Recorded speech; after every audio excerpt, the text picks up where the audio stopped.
Hey guys, Priyanka here. Hope you all are doing good. So as we know कि हमें बार की OCS की date और फॉर्म निकल चुके हैं और लास्ट टाइम बायो साइंस का एग्ज़ाम हुआ ही नहीं था. सो पिछली बार जब 2021 में एग्ज़ाम हुआ था, आई will be sharing my experience on this exam. What is the exam paper pattern? What are the eligibility criterias? What is the syllabus and the cutoff and the age limit and the many more? Okay. So I hope this video you can find it helpful, and soon on my next video I will be sharing some of my memory based questions जो कि 50 to 60 questions हैं जो मैंने note down कर लिए थे after writing my BARC exam.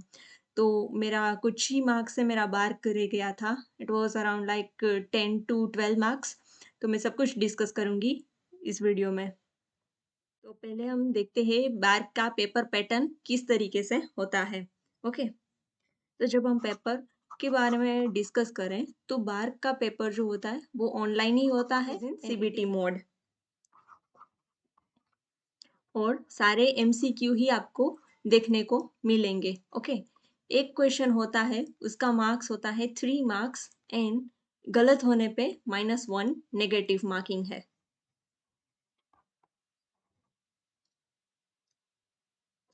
और question का जो लेंथ और टाइप का है तो वो गेट और DBT जैसा होता है. ओके. गेट जो कि गेट लाइफ साइंस है और DBT के इंटरमीडिएट जैसा आपको देखने को मिल सकता है, और CSIR के part B questions, not part C. Okay. और लास्ट टाइम तो ऐसा हुआ था 2021 में कि बार के इस पेपर में DBT के ही कुछ PYQs एज सच रिपीट पूछे गए थे. तो आई वुड सजेस्ट कि आप DBT के PYQ भी एज अ बार के प्रैक्टिस में सोल्व कर सकते हो. लास्ट टाइम एग्ज़ाम जो था वो 2 शिफ्ट में हुआ था. It was on 23rd and on 24th. तो मेरा एग्ज़ाम 24th को था. तो I will be sharing my memory based question of the 24th. और मेरे कुछ दोस्तों ने 23rd के भी शेयर किए हैं, तो I will be sharing that too on my Telegram channel. So link is given in my description box. Eligibility देख लेते हैं कि कौन-कौन से लोग एलिजिबल है. तो ब्रोशर में सारी चीज़ें मेंशन है कि जिस किसी का भी MSc किन-किन एरियाज़ में हुआ है और वो कहाँ-कहाँ पे एनरोल है, तो कौन से ऐसे लोग हैं जो वो बार का एग्ज़ाम दे सकते हैं. ओके, तो आप ये डिटेल में वहाँ से चेक कर सकते हो. और अगर हम एज लिमिट की बात करें, एज लिमिट की, तो जनरल वालों के लिए इट इज़ 26. ओके. बाकी OBC और बाकी सारे का एज रिलैक्सेशन है, उनके 29 है एंड सो ऑन. वो आप ब्रोशर में मेंशन है, वहाँ से देख सकते हो. लेकिन बार के एग्ज़ाम की एक ख़ास बात ये है कि यहाँ पे जो कट ऑफ होता है, तो कट ऑफ में ऐसा कोई कैटेगरी का रिलैक्सेशन नहीं है. सारे जो भी जनरल वाले, OBC वाले, ST SC वाले हैं, उन सभी का कट ऑफ एक ही आता है. तो 24th वाला जो पेपर था उसका कट ऑफ, तो आप देख सकते हो कि कट ऑफ इतना कम जाता है, लेकिन एग्ज़ाम का जो टाइमिंग होता है एग्ज़ाम पेपर में, तो टाइमिंग इज़ ऑफ 2 आवर्स. तो 2 आवर में एक थोड़ा टाइम जो होता है वो बाउंडेशन बन जाता है, क्योंकि हर किसी के पास ये कैलिबर नहीं होता कि वो स्पीड में पूरे ही क्वेश्चन सोल्व कर ले. लाइक किसी-किसी के साथ तो ये भी होता है कि अगर आपका टाइम मैनेजमेंट अच्छी तरीके से ना करो तो वो पूरे क्वेश्चन तक पहुँच ही नहीं पाते. लेकिन सारे क्वेश्चंस ऐसे नहीं होते, लाइक 100 क्वेश्चंस होते हैं, तो कुछ-कुछ बीच में किसी के ईज़ी आ जाते हैं, तो कुछ-कुछ एंड में ईज़ी होते हैं. लेकिन CBT मोड है तो हम क्लिक करके सारे देख सकते हैं and then also we can go through it. तो मेरे साथ ये प्रॉब्लम नहीं था, मेरे साथ टाइम का कोई इश्यू नहीं हुआ था, तो yes I was able to make it. लेकिन हाँ, ईज़ी क्वेश्चंस भी होते हैं, मॉडरेट भी होते हैं और थोड़े डिफ़िकल्ट टाइप्स भी होते हैं. तो न्यूमेरिकल्स भी आते हैं और DBT जैसे न्यूमेरिकल्स आते हैं, लाइक गेट बी और DBT में आपने देखे होंगे, या फिर गेट बायोटेक्नोलॉजी में जो न्यूमेरिकल्स देखे होंगे, इस टाइप के numericals we can expect in BARC. लेकिन येस, कैलसी अवेलेबल होता है, कैलकुलेटर होता है, तो हमें कोई कैलकुलेशन की कोई इश्यू नहीं है.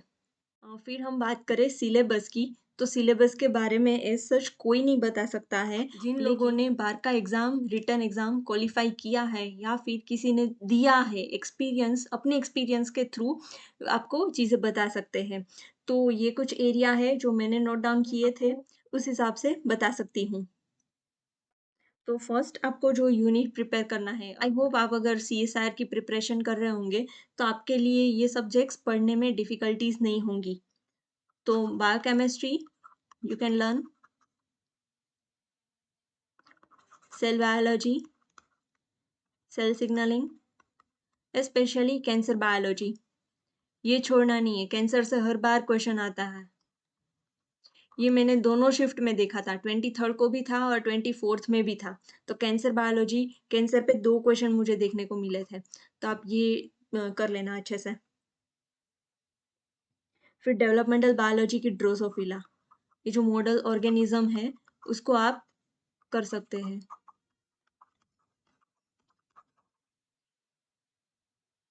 फिर मॉलिक्यूलर बायोलॉजी के एंजाइम्स, बॉन्ड्स, लाइक कौन सा बॉन्ड है जो डीएनए को स्टेबल करता है, लाइक बी डीएनए में कौन सा बॉन्ड ज़्यादा पाया जाता है, ऐसे टाइप के क्वेश्चंस।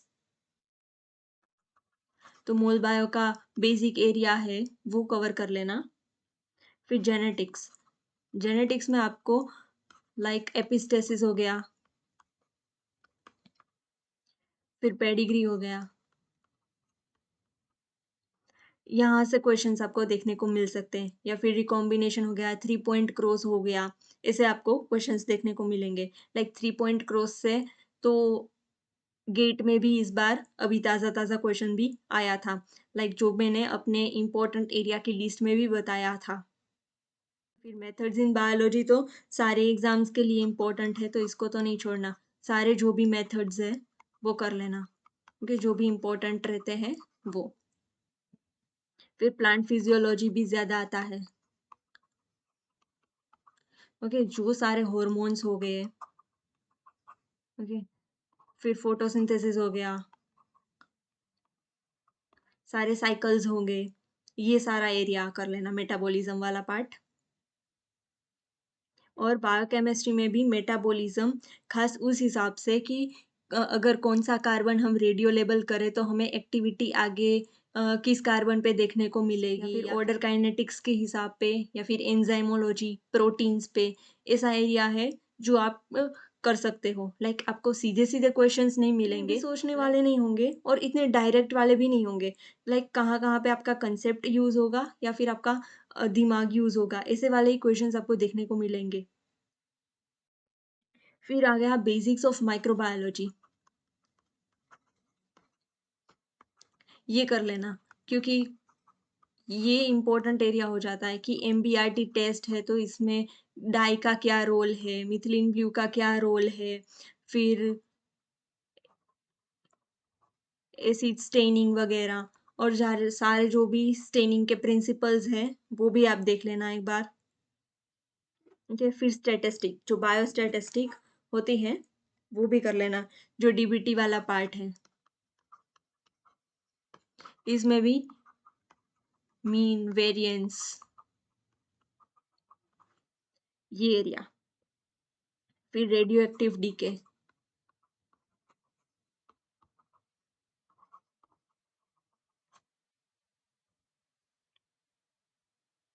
इकोलॉजी इवोल्यूशन से उतने ज़्यादा क्वेश्चंस नहीं आते, लेकिन इवोल्यूशन से आप हार्डी विनबर्ग को कर लेना। हार्डी विनबर्ग से एक क्वेश्चन आया था। तो ये हो गया कुछ कुछ इंपॉर्टेंट एरियाज जो मैंने एनकाउंटर किए थे, और इस बार भी हम एक्सपेक्ट कर सकते हैं कि एरिया तो यही रहेगा। और हम अगर मेथड्स इन बायोलॉजी और बायोकेमिस्ट्री में से भी बात करें, तो लाइक पीएच पे क्वेश्चंस होंगे कि चार्ज कैलकुलेट करो ऑन गिवन पेप्टाइड, फिर जो एंजाइमेटिक पेप्टाइड क्लीवेज है, यहाँ से क्वेश्चंस दोनों शिफ्ट में आया था। टॉपिक ऑलरेडी मैं अपनी चैनल पे भी कवर करा चुकी हूँ, तो अगर आपको यहाँ से भी देखना है तो you can easily find it here. लिए आप डीबीटी के पीवाईक्यूज एज अ प्रैक्टिस कर लो, और बाकी गेट के पीवाईक्यूज एज अ प्रैक्टिस कर सकते हो, एनसीएसआर के पार्ट बी टाइप।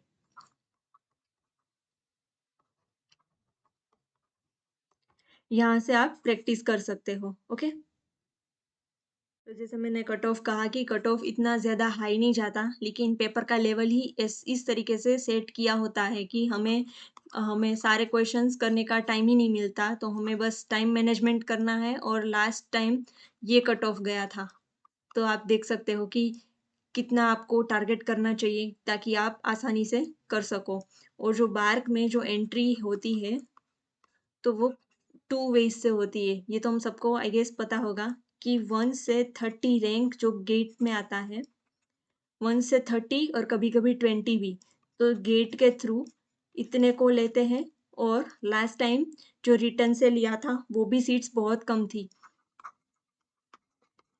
रिटर्न करा के भी 29 अराउंड ही सीट्स थी।